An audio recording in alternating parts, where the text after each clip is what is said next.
early to bed, but then I was troubled.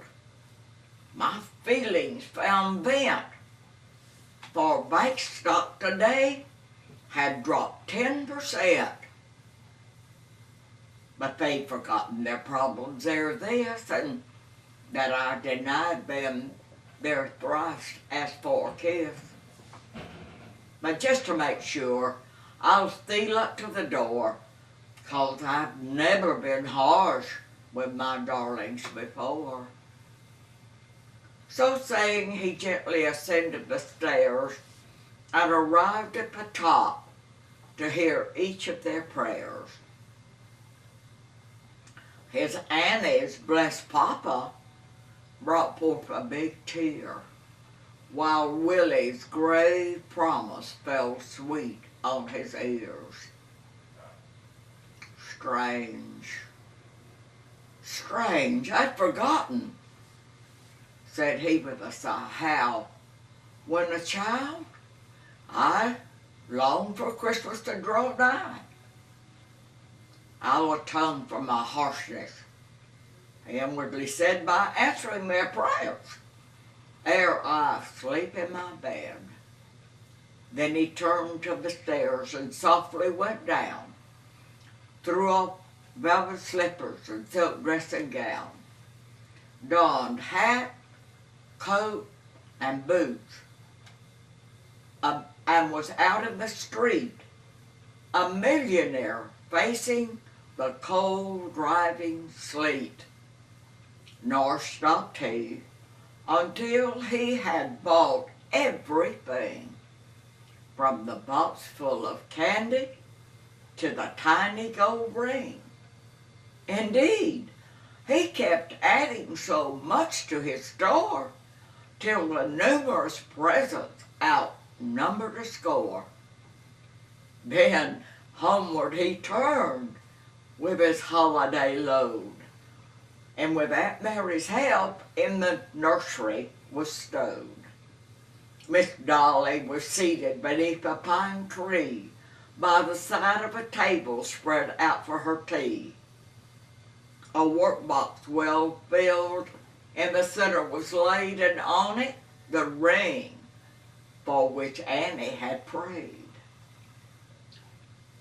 A soldier in uniform stood by a sled with bright shining runners and all painted red.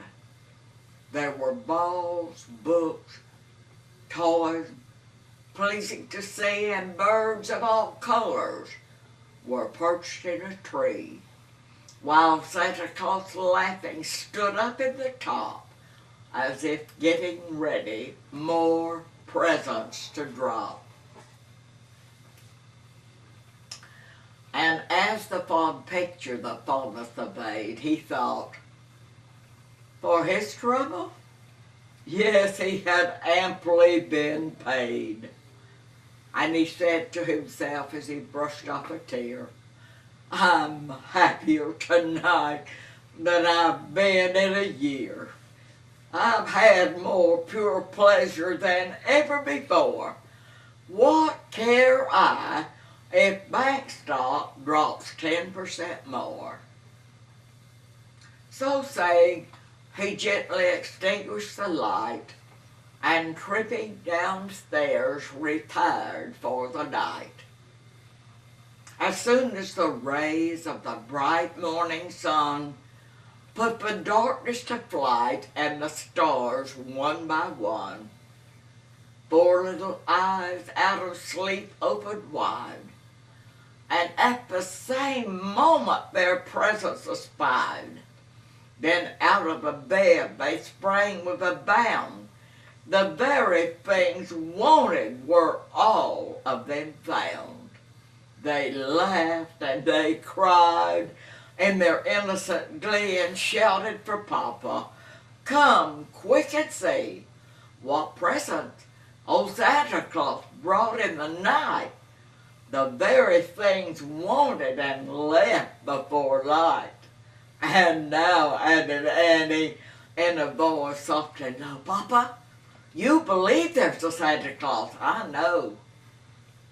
while their brother Willie, climbing up on his knee, determined between them no secrets would be, told in soft whispers how Ada had said their dear blessed mama, so long ago dead, used to kneel down by the side of her chair, and God up in heaven would answer her prayer.